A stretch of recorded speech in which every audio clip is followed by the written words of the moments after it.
রতন টাটা ভারতবর্ষের একজন জনপ্রিয় ও সফল ব্যবসায়ী। এনাকে চেনেন না এমন ব্যক্তি খুঁজে পাওয়া খুবই দুষ্কর।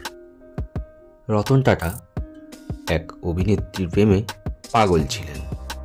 কে সেই অভিনেত্রী, চলুন এই ভিডিওটিতে জেনে নেওয়া যাক। বলা হয় জীবনে বাঁচতে গেলে কাউকে একজন প্রয়োজন, যার থেকে ভালোবাসা, সম্মান ও শ্রদ্ধা পাওয়া যায়।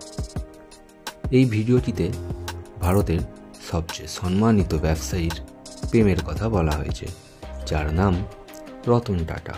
আজ রতন টাটার নতুন করে কোনো পরিচয় দেওয়ার দরকার নেই।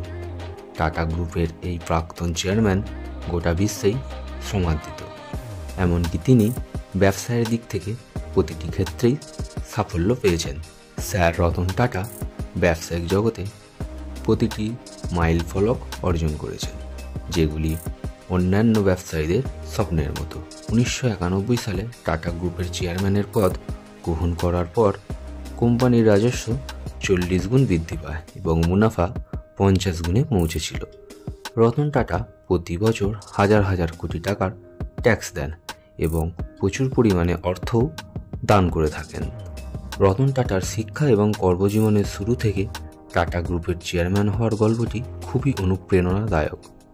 তবে তার জীবনের সবচেয়ে বড় বিষয় হলো তার বিয়ে নিয়ে। আজও অনেকের মনে একই প্রশ্ন আসে যে এত সফল হওয়ার পরেও তিনি বিয়ে করলেন না কেন? তিনি কি কারো প্রেমে পড়েননি?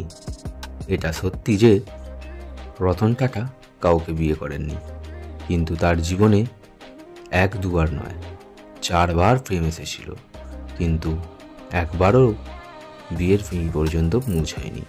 রতন টাটা যখন পড়াশোনা করে ভারতে ফিরে এসেছিলেন, তখন এক চলচ্চিত্র অভিনেত্রীর প্রেমে পড়েন, যার নাম সিমি গেরওয়াল। দীর্ঘদিন তারা দুজনে একে অপরকে ডেট করেছেন এবং এই বিষয়টি অভিনেত্রী নিজেই জানিয়েছেন। সিমি গ্রেওয়াল জানিয়েছেন যে তার সাথে রতন টাটা দীর্ঘদিন সম্পর্ক ছিল। এমনকি রতন টাটার অনেক প্রশংসাও করেছেন তিনি এও বলেছেন যে সে একজন নিখুঁত ব্যক্তি এবং তার অনুভূতি আশ্চর্যজনক। সিমি বলেছিলেন যে টাকা তার কাছে খুব একটা গুরুত্বপূর্ণ নয়। বিয়ের বিষয়ে গ্রেওয়াল জানান কোনো কারণে তারা আর সম্পর্কটা এগিয়ে নিয়ে যেতে পারেননি, তাই আর বিয়েটাও করা হয়ে ওঠেনি। তো তথ্যটি ছিল এই পর্যন্ত। ভালো লাগলে অবশ্যই একটা লাইক করুন, বন্ধুবান্ধব পরিবার পরিজনের মধ্যে শেয়ার করে তথ্যটি জানিয়ে দিন। সাবস্ক্রাইব করে আমাদের পাশে থাকুন, আমরা আপনাকে এরকমই তথ্য দিতে থাকব। ধন্যবাদ।